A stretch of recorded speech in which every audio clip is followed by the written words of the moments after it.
Thanks for joining, everybody. My name's Robin Skinner with Alpine Ontario. If I don't know you, nice to meet you.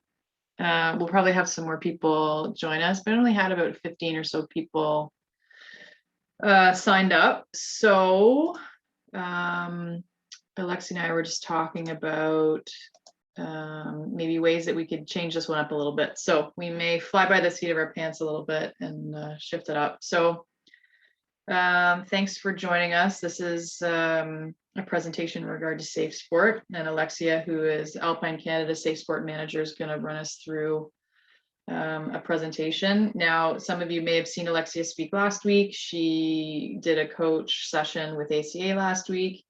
She also did a presentation with our athletes last week as well. And then she's going to also be at Heights of Horseshoe on November 7th, for those of you that are in Southern Ontario.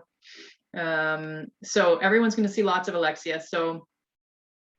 And I was talking to a coach earlier today about this, and he said, you know, it's not a bad thing hearing more and more and getting familiar with what safe sport's all about. So this is a good thing, but there could be some things you guys may have already heard, knowing that all of you take safe sport training to become a licensed coach. So we might mix it up a little bit in this session. So Alexia has some polls which are really effective for big groups. But because we've got a bit of a smaller group, maybe we'll have an opportunity to have some conversations. So hopefully you guys are up for unmuting and showing us your faces from time to time, and have maybe some discussions that are maybe a little different than what we do in a larger group. So just so you guys know, it's being recorded. So we'll post this later to consume on our website if you want to share it with any of your colleagues or any other coaches. If you guys can drop your names in the chat, just so I can mark you as attended in the Snow Reg database, that would be great. Make sure you guys get your credits. One of the sessions last week that Alexia ran with our athletes, one of my biggest takeaways that I was really surprised by was that that peers are most responsible for the most harm, which I'm sure she'll talk about today. But I think a lot of this safe sport messaging is directed at coaches and that relationship between coach and athlete. But in actuality, a lot of the harm that Alexia is going to talk about spurs from, you know, athlete to athlete or coach to coach relationships. So that was an interesting piece that I was not aware of, which maybe some of you are. But that's certainly something she'll talk a little bit about today. But I think we all know the importance of safe sport and not to, you know, blow by it. But it is a really important topic they're going to continue to talk about and discuss. So it's really important for you guys to help us engage in that and spread the message to any of the other coaches and younger coaches that you're working with. So if you have any questions, you can feel free to drop them in the chat. It's a small group, so unmute yourself, feel free. So I'll introduce Alexia here so she can get started. So Alexia Tam started, gosh, was it the spring, Alexia, with Alpine Canada Safe Sport Manager? June, yeah.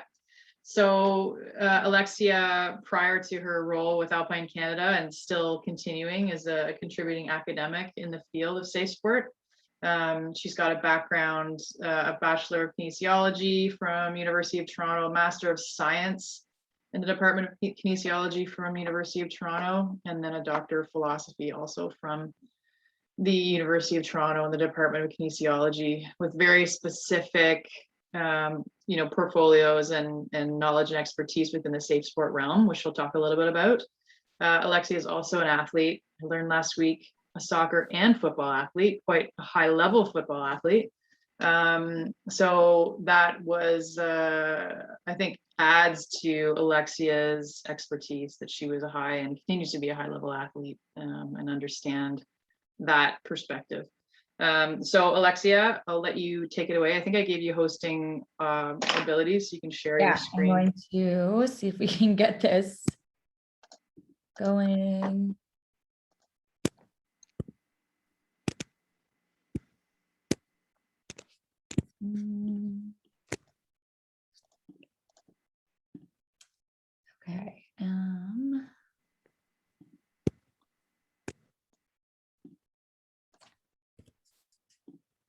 So can we see my slides here? I know we always do this. I know, right? Yes. We can see my So yeah, this is your polls up on the screen. Oh, all right.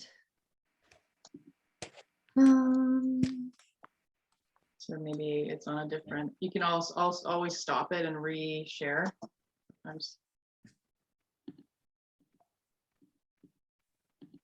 There you go. There you go. You're good Awesome. now. Good. And we're like 2 years into this and I still can't seem, I don't think any of us can figure out Zoom. Thanks for everyone for being here today. Like Robin said, I just did the coaching webinar with Jenny last week. So if you saw that, I apologize for potentially some of the same subject matter. But what I'm really interested to do today, it is a small group. Feel free to interrupt me, cut me off, ask questions whenever they pop up. We're not in like 100-person session like we were in the webinar. So I'm happy to tackle your questions as they come up. I'll try not to repeat myself too much from what I had said in the webinar. And then again, some of you might see me on November 7th, but that one we're already decided to take a bit of a different approach too. So what I really wanted to tackle today, if you were able to tune in to the webinar, I sort of mentioned this like learning framework and different strategies to inspire and empower person-centered learning. So in this presentation, I actually included a lot of those strategies. And what I'm interested to do, since it's a smaller group, we can kind of talk about ways to actually implement those strategies. I do come from sport. I don't come from ski specifically. So I'm learning quite a bit along the way. So any sort of recommendations or how you see best to implement some of these things, we can definitely work together to try and figure out best practice and strategy around that.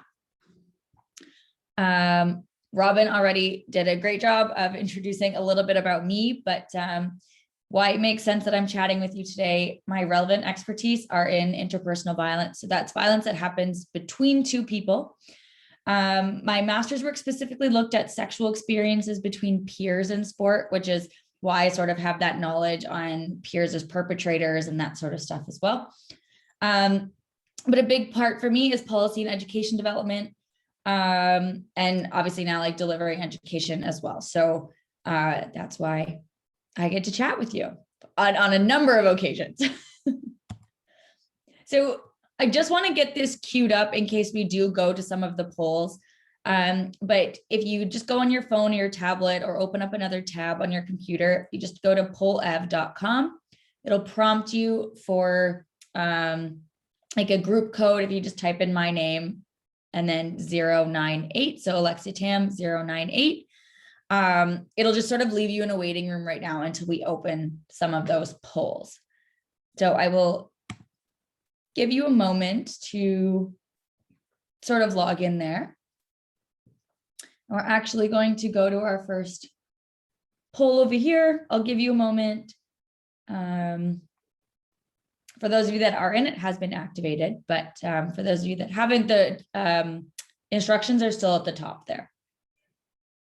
And Robin, thumbs up, we can see the poll. Awesome. So just to set the stage, I'm interested to sort of see what our general understanding around safe sport is. But it should be prompting you on your device now to participate in this activity. But I'm interested to know, what does safe sport mean to you? Mm-hmm.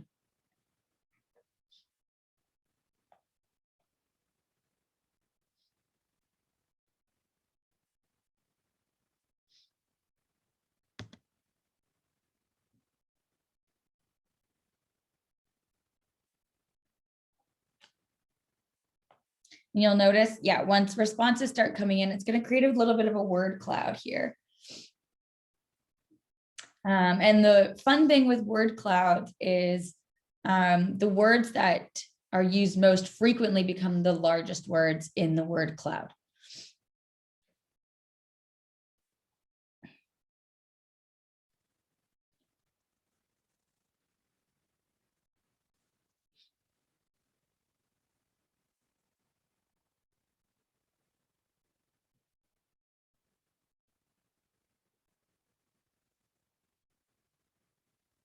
Awesome. And while those are coming in, I'll leave it open. I'm just going to switch over back to the slides here.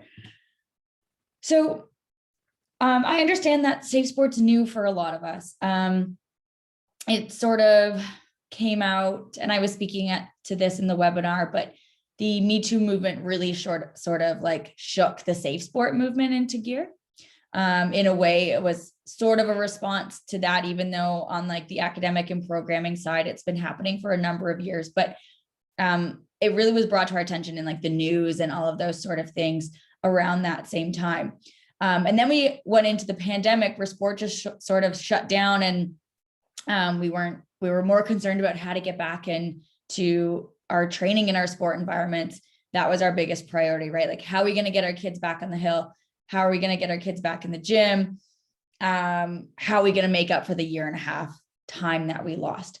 And now as the seasons are ramping up, we're like, okay, we got to start talking about safe sport again and sort of go back to this daunting sort of subject that is really challenging to break down. I'm not going to lie to you, but ultimately, safe sport is a collective responsibility. So it's a responsibility that lies with all of us to recognize and report acts of maltreatment. And one of the common, I want to say, myths or misconceptions is that safe sport is a framework or philosophy that is designed to protect athletes. When in fact, it's actually a system designed to protect everybody in the sport. And it's there for everybody to utilize, because us as coaches, we get involved because we love it and we want to continue to, give back to the sport that potentially we once competed in. And there is a sense of enjoyment there as well for us. And so it's just important to keep us engaged as it is to keep the athletes engaged, because we know on the coaching side of things, sport can't really run without us. So we have that going for us. So I just do this to give a little bit of an overview. And I mentioned the same thing in the webinar, but everybody calls maltreatment, abuse, harassment, violence, something a little bit different. So just to sort of get us all on the same page, and if we all say different words, just to know that we're all saying the same thing. But maltreatment is essentially an umbrella term that encompasses all types of physical, emotional, sexual abuse, and neglect. But what I really like of this World Health Organization definition is that it includes negligence. So that extends beyond that interpersonal one-on-one relationship, and also puts responsibility potentially on like the organization, commercial or other types of exploitation as well, which again goes beyond that interpersonal relationship and actually puts blame on the organization as well that like allowed some of these practices to occur. The little graphic there it's just there to show you how complex this field of study is. Those 5 different classifications there are different ways that maltreatment is studied and explored, both academically and in the like field of, or both in the applied field as well. But I just wanted to just show that the approach is always a little bit different. These here are 4 main types of harm that occur within the coach-athlete relationship. But like Robin said, these 4 main types of harm also occur at pretty high incidence rates between athletes as well. And so on the coaching side, we know what behaviors we should not be engaging in terms of sexual violence. Psychological violence in sport, that includes your verbal behaviors, repeated demeaning or humiliating comments, as well as physical behaviors. So that includes throwing objects, denial of attention or support, or like intentionally ignoring an athlete for poor performance. So why some physical behaviors are linked into psychological violence. Our first thought is, well, it should go into physical if I'm throwing something at someone. But it is the outcome and it is the experience of harm that actually makes it or classifies it as psychological violence. So in a lot of research, we hear athletes say like they would rather the psychological violence in that experience is actually worse than being hit with an object or something like that. It's not saying to hit them and whatever, but they actually experience the psychological outcome more forcefully than they experience the physical violence on their body. Physical violence in sport looks like contact behavior, striking an athlete, hitting them, slapping. Non-contact behavior, such as exercise as punishment. That's a really big one that folks have been chatting about recently. And the last one here that is starting to become more and more prevalent is neglectful behaviors. And those are omissions of care. And while the other ones are all like commissions, so they're actual actions, whereas neglect is an omission of an action. And so in sport, that can look like failing to provide adequate injury care or supervision, things like that.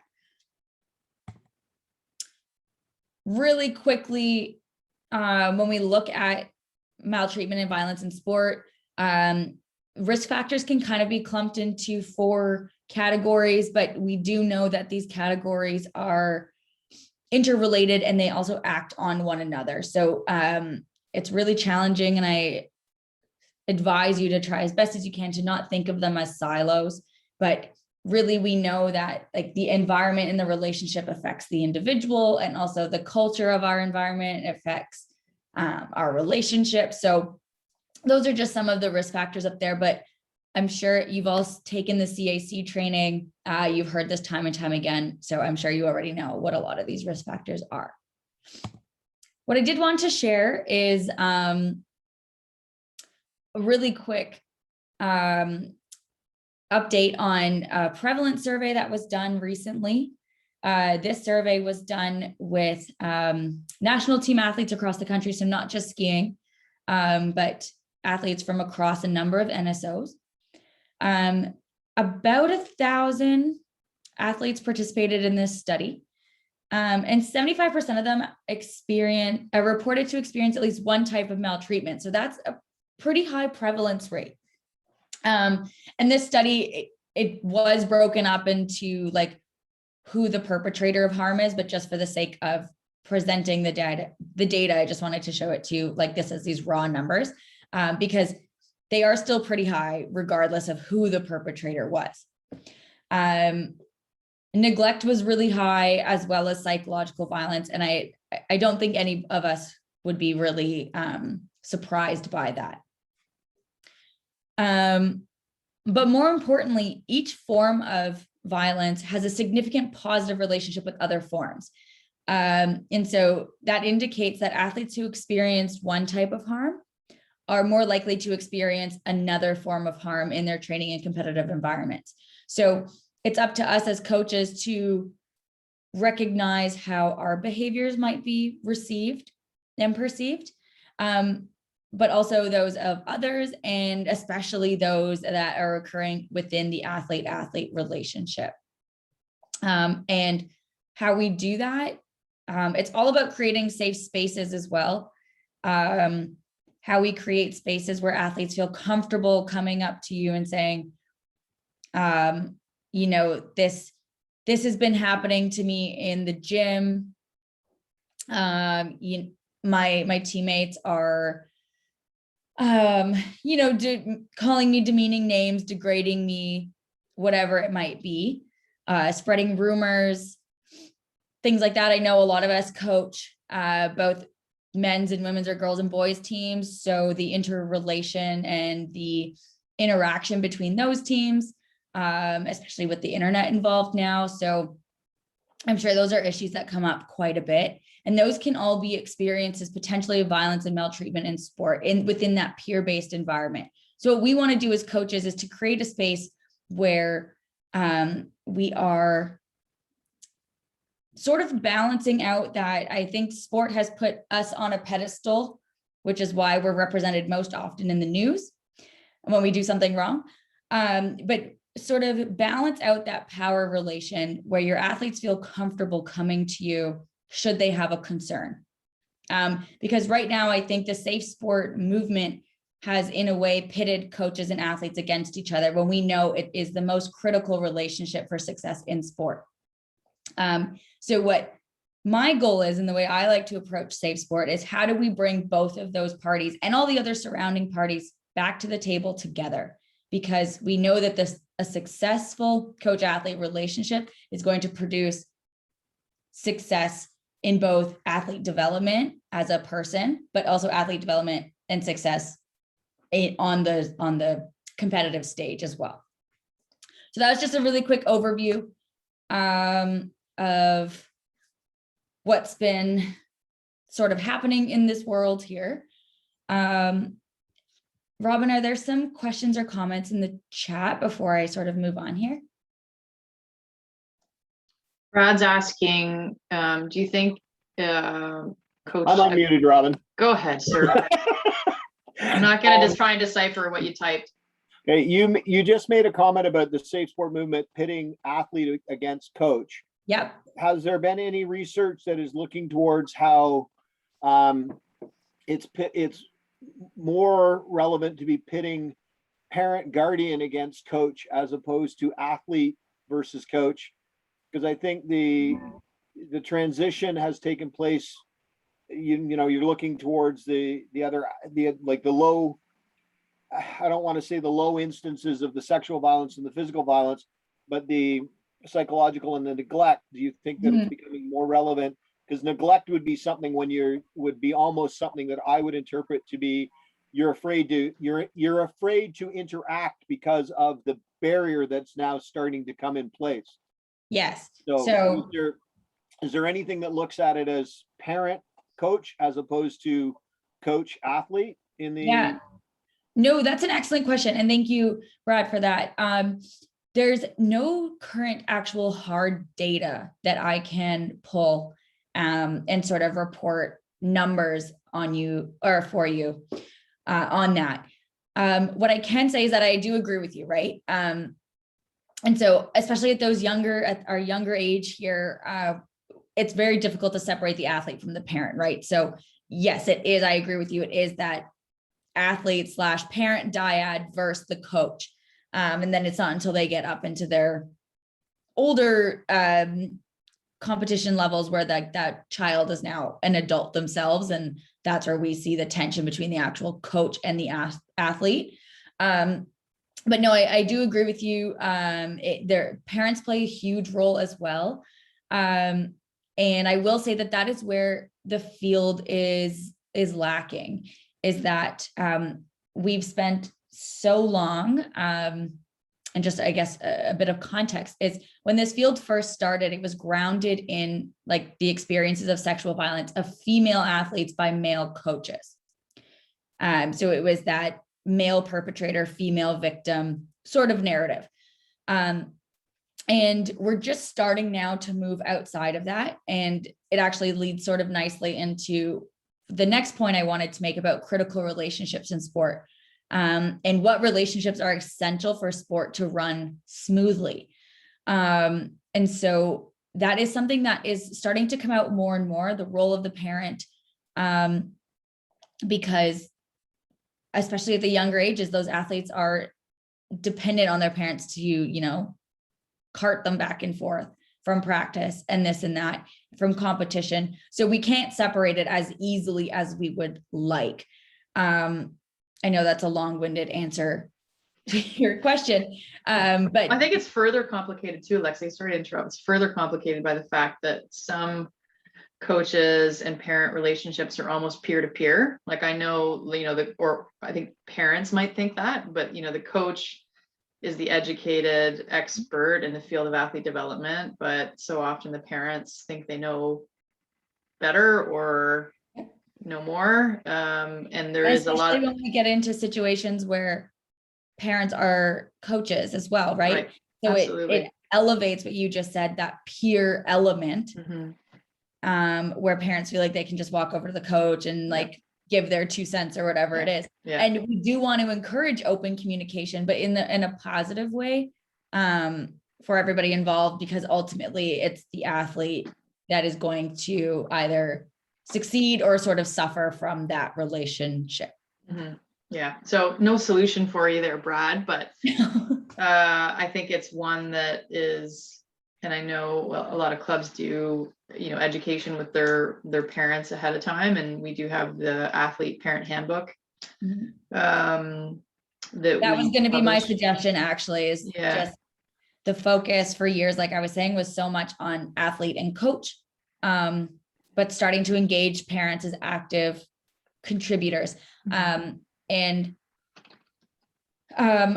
to move over. I was going to do a poll, but just for the sake of time, we'll move over here and I can sort of give an example of a best practice.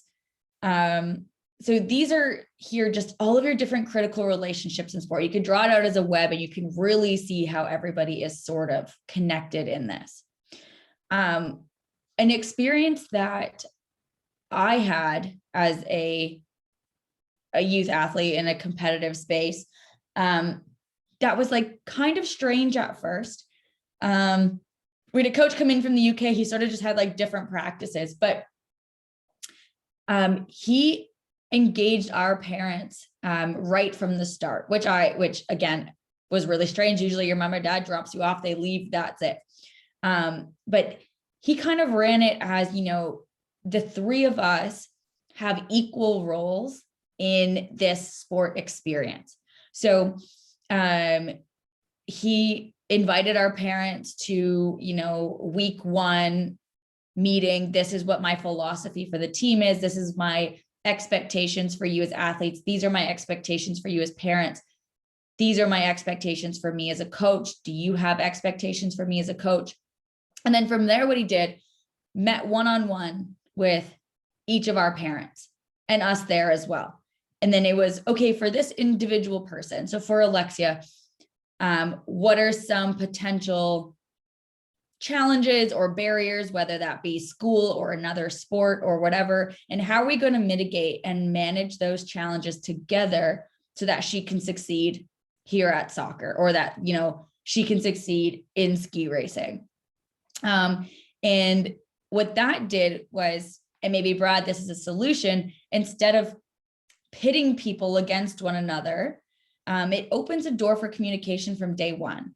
So then should parents have a concern, should coaches have a concern, it gives you a checkpoint back to those expectations where you could say, well, at the beginning of the season, this is what we expected from each other. We're kind of moving outside of those roles now. How do we make sure we get back to that? And is there a challenge or is there a concern that we need to address so that we can get back on track? But I thought it was a really unique approach. And I know coaches, you are overburdened and you have so much to do. And so having one-on-one meetings with parents is sometimes challenging. It maybe doesn't have to be one-on-one, but it could be a group session of parents. This is what I expect from you. This is how you can contribute. I want you to be able to come to me. Should you have a concern? I want to be able to come to you. Should I have a concern about your child? And also we're not removing the athlete from that picture as well, because we want to remember that they are active contributors and they have autonomy over the decisions that affect their lives, no matter how young and how old. Our young ones are still very able and very capable of telling us how they feel, things that bother them, ways that they feel like they might be successful, even if it's not in perfectly articulated language. So that could be a strategy and an approach to better engage coaches, parents, and athletes. So what I wanted to do next is take a quick look at power. I personally really like this question. And when we actually did this session with the athletes, we asked them pretty much these exact same questions.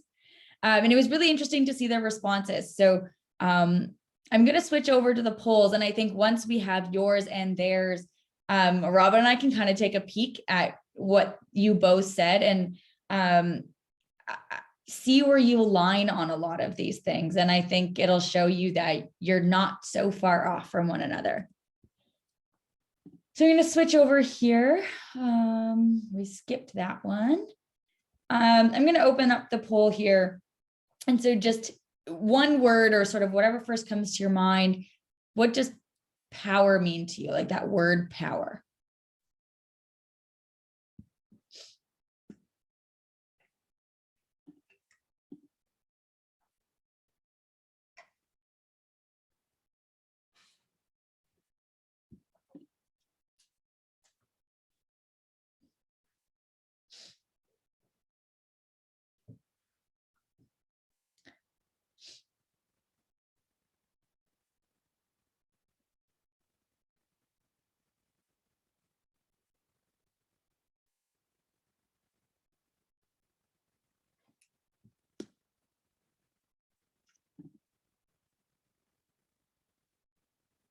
As a bit of a preview, while we're filling this out, for the November 7th session, we're going to be talking about more the safe sport landscape in Canada, what resources, education, support is available.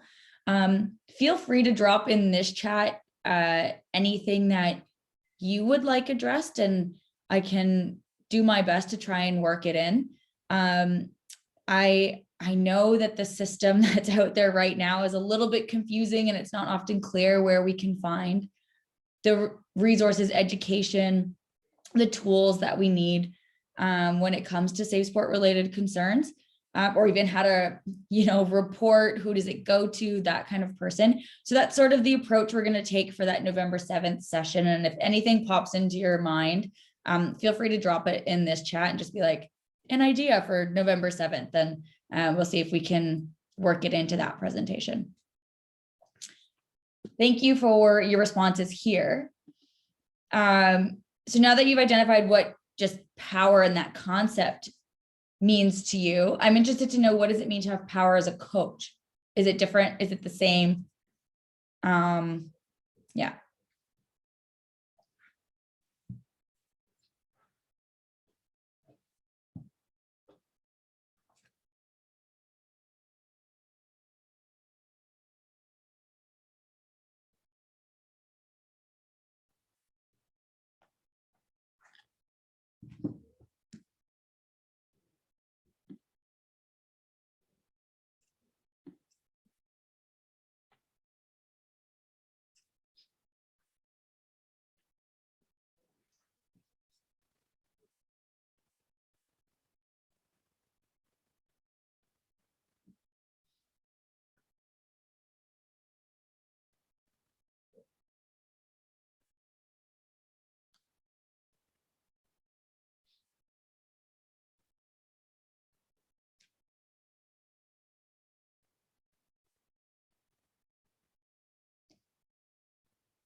Thanks everybody for your responses on this as well.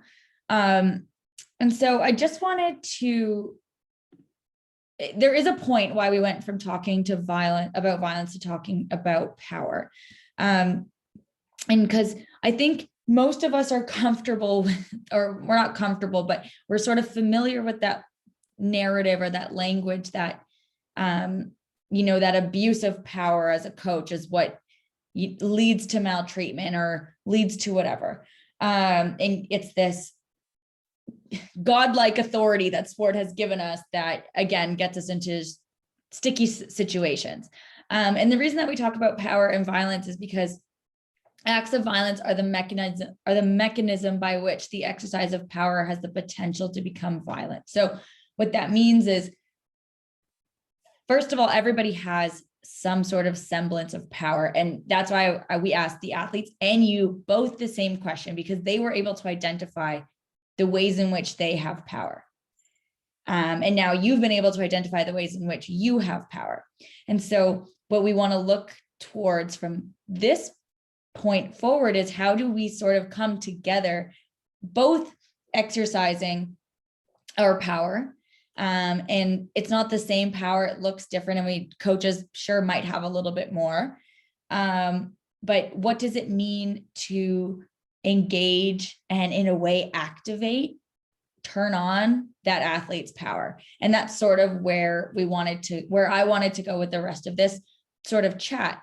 Because in the system that we're operating in now, that sort of old school, or my way is the highway sort of mentality, that not just ski racing, but all sport is having a hard time letting go of, is often where it leaves that potential for violence. So it's not saying violence will automatically occur, but it's that potential for harm. And so this is where we want to end up, from prevention of harm to optimization of experiences. So ultimately, we want to move out of this risk prevention. We always need to prevent harm. What we want to do is stop thinking about the scary stuff: sexual violence, physical, emotional harm, neglect, all that kind of stuff. What we really want to focus on is, how do we create the best sport environment possible for all of those involved? So we have a few sort of questions that pop up here, and I'm sure a lot of us deal with these or consider them in our daily practices. But the first one here: why do practices need to change if they've worked in the past? And so this is sort of what I was just addressing, is that sort of old school, or the my way is the highway methods. And so we often hear, my athletes were podium finishers, so my practices obviously worked. Or, well, I was coached that way and I was okay, and so I was successful. So, it's that sort of, you don't even think about it. Those were the practices that you modeled, and now you're bringing it into your own coaching styles. And so we also now want to consider, and we know that these behaviors are viewed a little bit differently now because of the research evidence that we have behind them and to support them. But we know that there's detrimental short and long-term effects of these behaviors on athletes' mental health, well-being, and if there was something like sexual or physical violence, on their physical well-being as well. So we want to try and move away from those normalizing experiences and those normalizing behaviors. And it's not going to change in a day. Rome wasn't built in a day. But how can we slowly work to, little bit by little bit, incorporating different strategies into our coaching practices? This is one that comes up all the time: is, does safe sport mean I need to be soft on my athletes? No. Optimal athletic performances at all levels, it requires athletes to move out of their comfort zones. And sometimes that means that us as coaches need to encourage our athletes to do so. And so safe sport does not mean that coaches cannot encourage athletes. But what it does do, it stimulates the reflection in us, or in our community, of whether the coach takes control and pushes the athlete, or do we leave the responsibility with the athlete, and create space for them to be intrinsically, let's say, motivated. And so challenging them, encouraging them is fantastic, but what we don't want to do is sort of push them to that like breaking point, or that point where it's harmful and dangerous for them as well. What about performance outcomes? Safe sport by no means mean that athletic results are not important. We still want to teach our kids how to be great winners, but also how to be great losers. I think that's an important thing that is missing now. Out in the real world, there's unfortunately not participation medals for everything. So athletic results do remain a really important component of safe sport, but how are we going to do it in a healthy, safe, and inclusive way?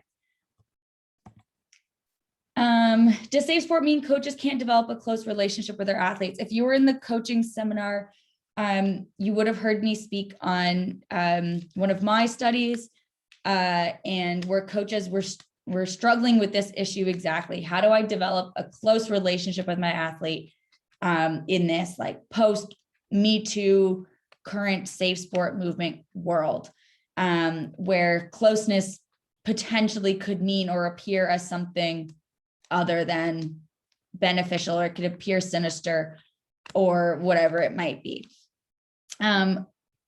We actually know, like I was saying, that close relationships are the most important vehicle or mechanism for success. So from a safe sport perspective, relationships can and should occur for well-being, optimal performance, but the relationship boundaries need to be maintained, and interactions, to the extent possible, should occur in public. And finally, doesn't safe sport open the door for people to complain about, this one says, abuse, or when athletes are not selected for teams, or when they receive less playing time? Those are just two examples. I know we get tons of claims or concerns now that are safe sport, but that might not actually be safe sport. Things like team selection and deciding who gets to be in the field of play, who gets to race, who makes the team, who doesn't, are all part of being a coach and being a sport leader. And so as long as the criteria for making those decisions are transparent and known to those affected, or those that are going to be subject to this criteria are known in advance, in that the decisions made adhere to the criteria, and basically you're checking all of the boxes, in no way should it come back and be a matter of safe sport or a safe sport concern. And so what safe sport does is it encourages sport leaders to use their positions in a respectful way, but does not preclude them from making the decisions that we are responsible for, if that makes sense. Basically just starting to move into this idea of holistic, positive athlete development. I'm just wary of time, so I'm not going to spend too much time here. But basically we want to develop the person first. And what we're going to see from that is that, like I said before, we're going to start to see athletic performance, academic performance, all of those other things start to manifest as well when we develop the person first. Two of the big learning strategies: student-centered learning, athlete-centered coaching. They share some common themes. So those are increased responsibility, active learning, mutual respect, increased autonomy, empowerment, those kind of things. And we do know about the importance of autonomy for intrinsic motivation. And intrinsic motivation is just motivation that comes from inside of us. So it's not medals or success or those tangible sort of things. Those are also really important. We're never going to get rid of those in sport, but how do we sort of boost and increase intrinsic motivation? And so if you were in the session the other day, you would have seen the learning framework here. So these three conditions for learning: empowerment, self-direction, and sharing, are three core things to sort of encourage athlete learning, but really anybody learning, or any person learning. And what is listed below here are elements of learning. And basically, if you have all of these three things: empowerment, self-direction, and sharing, and I will chat about what they all are in a moment, it translates into a positive learning experience, positive sport experience, whatever you want to call it. Everything's a learning experience. And this works as a cycle, right? If you have a positive learning experience, it's going to boost empowerment, boost self-direction, and increase sharing. And we see here are long-term and short-term outcomes. Long-term, we're creating engaged, motivated learners. They're able to develop positive relationships. So that means open communication with you with them with their parents. They're able to develop a positive identity, both as an athlete and as a person, which is really important because we know the detrimental effects of retirement and transition out of sport sometimes. If they were so involved in everything in their life revolved around sport, we know that there's a sense of like identity loss. And so this helps to mitigate some of that. We're boosting learning, communication, collaboration, all of those excellent things. And in the short term, boosting competency, We're teaching our athletes how to ask questions, work independently, and take ownership and agency, most importantly. And why this is linked to maltreatment, because person-centered learning and maltreatment prevention go hand in hand. Basically, what we're doing here is we're asking our learners, our athletes, to take control. That's that empowerment piece. They're owning their learning process. And so we're giving them the more opportunity to gain autonomy and control over the decisions that affect their lives. And that's sort of what I was alluding to earlier, where we're bringing them back into the conversation, and they are active, and we're treating them as active agents. And what that's going to do is it's going to circle back into their performance, outcomes, their success, all of that kind of stuff. But it's also going to foster a better relationship with you as their coach. We know that as high performance athletes, as competitive athletes, they often spend more time with you and their teammates than they do at home with their siblings or their parents or whoever it might be. And so what we're saying here is to not give athletes free rein to do whatever they want, but give them choices within boundaries. And so that's something that we're going to chat about. It's one of the strategies for autonomy, but saying you have to eat. And I'm sure if you were in that other session, you heard me give this example, but you have to eat a vegetable. You can eat cauliflower or you can eat broccoli, but you have to eat one of them. And so as coaches, we can say, okay, for warm up today, we can do this or this. Which would you like to do? Both are acceptable. Both meet your sort of training and program requirements, but it's giving them the ability to sort of make a choice and have autonomy in their learning. And that bleeds directly into the self-direction. So they're taking action, they're deciding what they need to be successful. Even our young ones, they can absolutely tell us, like I was saying, things that make them feel good, things that they need support in. We just have to ask the right questions. And you'll start to see slowly but surely, once that relationship of trust is built, that our learners, our athletes are going to be able to identify the tools and resources that they will need. And then you're able to take that back and sort of build that into your program. And so then there you're listening to them as well. You're showing them that they're being heard, and that's really important. And then sharing, the whole concept behind sharing is that learners learned best when they're able to teach somebody else, or they're able to show somebody else what they're learning.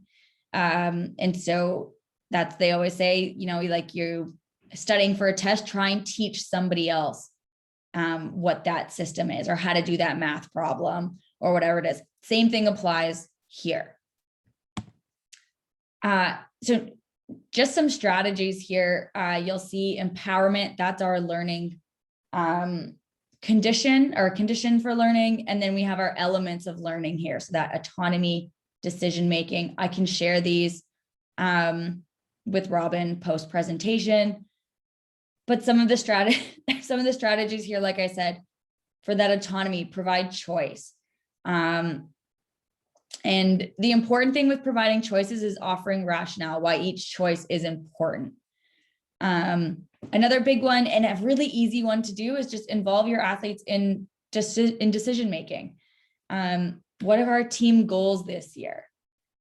Sit them all down before the season starts, or whatever it is, in an athlete meeting, and say, what as a group or what as an individual do we want to achieve? Do you want to achieve this year? Help them or allow them to choose tasks and schedules, like I said, and actually hearing what they say, inputting that and taking that into consideration when you're making a decision. They will catch on. They will see that you are listening. Personal goal setting. These are some of the oldest tricks in the book, like the SMART goals, learning buckets, the 3-2-1 method. I personally like the 3-2-1 method because it focuses on successes. So we start with 3 things that we've learned, 3 things that we've mastered. What are 2 things that we need to improve on, or we still want to get better at? And then 1 question that you have. So I really like that one personally. And then eventually, once we start doing this right, and once that cycle and that process starts to feed back into one another, us as coaches and leaders, we start to become more of a facilitator or a resource person. So we're there to, give them our program plans. We're there to provide them with our coach specific knowledge in terms of technical and tactical skills and training, but really they have taken autonomy and they have taken control of their own success and their own learning. The next condition of learning was that self-direction. So those are broken up into self-motivation, self-management, self-monitoring, self-modification. The strategies for those are a lot of, keep learning logs, reflections, bi-weekly feedbacks, checklists. Again, goes back to some of those old tricks of, if we can look back at our goals, write down our goals, how can we break them down? How can we make them more attainable? Those sort of things. The one thing I really like, or one strategy I really like, is we know kids are competitive. They're always going to be competitive. Athletes in particular are incredibly competitive, or else they wouldn't be in the space. But bringing in like weekly or bi-weekly challenges into our training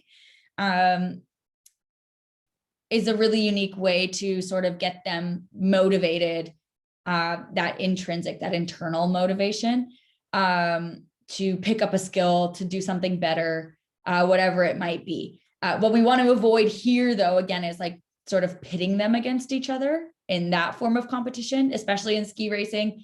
They are teammates, but they're also each other's greatest competitors. So we don't want to sort of add to that already fragile sort of relationship, but things that we can do that like would inspire their training. And that's what I mean by weekly challenges. Maybe they're in the gym and like PR challenges or things like that aren't directly related to like success on the hill and that sort of stuff. Learning plans, bring in guest expert speakers. Maybe there's a really cool, or maybe there's an athlete like from the national team that's in your area one weekend. They're out there for a race. Make it connect with them, have them come out, chat with your athletes. That's all really, really cool stuff. And finally, again, that sharing piece. So artifact generation is one that's a little bit tricky for sport, but I think there's really cool ways to do it. If your team has like a TikTok or an Instagram or a Snapchat, whatever it might be, a really cool exercise, and like they will all know how to use these tools, but is sort of let them do like an Instagram takeover or a Snapchat takeover, whatever it might be. And they have to sort of, through that video or whatever, teach a skill or show them leading one of their peers through a skill and whatever that might be. And so one kind of kills two birds with one stone. You get content and stuff for your media, but it's also giving them the opportunity to sort of engage with their community, engage with each other, and share their learning. Another unique one, you could have a different session leader. So maybe somebody leads the warm-up or leads a particular section of training each week, each day, whatever your program is set up like. But that really gives them the opportunity to take on a leadership role, and again, boost that competency and autonomy piece of it as well. And do not, or I encourage you to realize the benefit and excellent results, I guess, of peer-based feedback. Sometimes it's a lot easier, number one, and it clicks a lot better when we hear feedback from somebody that is our age, like-minded, let's say. We don't perceive a huge generational age gap, whatever it is. But to encourage positive feedback within peers is a really actually handy tool. So you can teach them a skill and then break them off into groups and say, okay, you need to evaluate one another doing the skill, and you need to provide feedback. So then, that person that's doing the skill can engage in that like corrective feedback, try it again. So it's getting them engaged in that teaching process, because they really have to understand the skill themselves in order to be able to correct, let's say, someone else.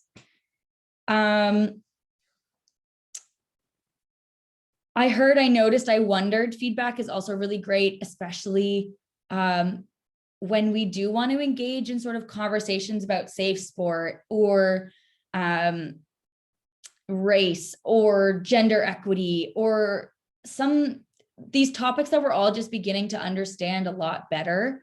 When we encourage, I heard, I noticed, I wondered sort of conversations, it's posing it in a way where people feel comfortable, or we're encouraging them to feel comfortable to ask a question, because we're encouraging a space of learning rather than judgment when we phrase it that way. So I heard this and I noticed, or for example, I heard about the US women's soccer case that's going on right now. Feed context, they have like a huge sort of like sexual violence thing happening right now. I noticed Alex Morgan's post on Instagram, and I wondered what role her coach played in that, maybe why she wasn't supported. Who knows, as an example. But it sort of encourages that conversation with you as a coach, but also their peers, and you can engage in really meaningful conversation. Also really important, purposeful debate, throw a question out there. Again, kids are competitive. They're going to want to debate each other back and forth. You'd be surprised what you could get out of it. And things like question and answer periods. I wanted to stop there for a moment. What I have coming up is like, it's good and it's useful, but it's mostly just feedback from you. But I wanted to take a moment to pause and see if anyone had any questions about, I know I sort of flew through it and it was quick, but this learning strategies, the framework, again, I'm available anytime so we can like go over this stuff again, but I can't see the chat if anything's in there, but.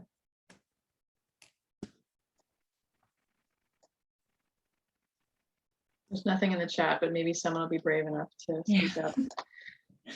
One thing that I wanted to add was you spoke about social media and the use of that. I know it can be a controversial topic, but we're going to have a webinar next week for athletes and coaches in the same session in regard to sort of the positives and negatives and how you can use social media, to your advantage. So that's certainly something to touch on. And certainly one of my takeaways, the peer feedback, that's an interesting, and some of the coaches on this call may use it, so it could be old news to them, but I thought that would be a really interesting tactic to create that great communication and learning. I'm just going to open up one of these polls here. I'll flip back to our slides here, but you feel free to contribute to that poll as we sort of wrap up here. I'm here sort of, that's really all I had was this slide and then a thank you. So if you have any questions or concerns or comments, I'm happy to stick around for a while. Like I said, that poll is open on what resources, tools, and support would you like to see from us at ACA, from AOA, and any sort of content that you would like to see at the November 7th session. Or if you think this is something that your personal club could benefit from, maybe we spend a whole hour on that learning framework and those strategies and do more of a workshop session. Feel free to shoot me an email. I'd be happy to come and chat with your group. I'll throw my email in the chat. Thanks, Alexia. Certainly something at AOA we thought was a bit of a gap. It was, engaging the parents and the athletes in the discussion. Coaches are mandated to take it, staff are mandated to take it, officials are mandated to take it. Some sports mandate, respect in sport, and I think some for safe sport for their parents, but we don't in this sport yet. So that's why we wanted to get the parents and athletes involved in the discussion, because I think the more knowledge everybody has, the better. So certainly don't shy away from engaging your parents and athletes in the discussion. I feel like it's all on the coaches to execute and fulfill what is the safe sport environment for everybody, but that's just not the case. I think Alexia opened her presentation with it's all, it's a collective responsibility, and it's not all on one sort of pillar of the community. So I think that's a really important takeaway, in one obviously area that's still sort of evolving. Yeah, and again, don't feel like it's up to you to have to teach others about this, while we're all still learning together as well. So I'm there as a resource over at ACA, but really, and you could reach out to, I'm sure, any sort of like expert in this field, and they'd be happy to come and chat, because we understand sort of the complexity behind it, and sort of just how much of a web it can become the deeper and deeper you go into it. And we truly don't expect for you as coaches to have to now teach about this as well. All we ask is that it becomes part of your coaching philosophy, and that you're sort of modeling the way, let's say, through your behaviors, and through your expectations of your athletes and of your coaches. But really, we're all still here learning and growing together when it comes to safe sport.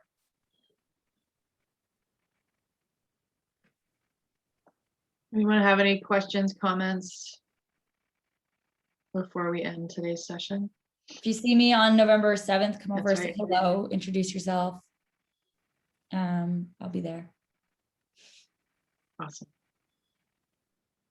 Okay, thanks everybody for your time. Adam, I saw you just unmuted there. Did you have a question? No, I don't, but thank you for this session. It was actually getting back into coaching, and some of the stuff you brought up or some stuff I kind of reflected on from years ago. And yeah, no, thank you for this. Thanks, Adam. And I think, regardless of whether or not you're getting back into coaching now, I think especially after the COVID year, it's a really important piece to talk about, because there's just more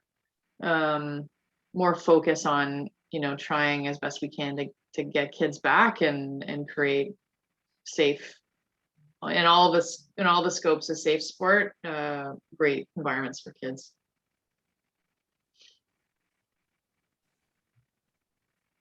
Awesome. Thanks everybody. Have a great rest of your night. And as I said, I'll post this. And if Alexia's comfortable, she can share her deck with me too, and I'll post the deck as well.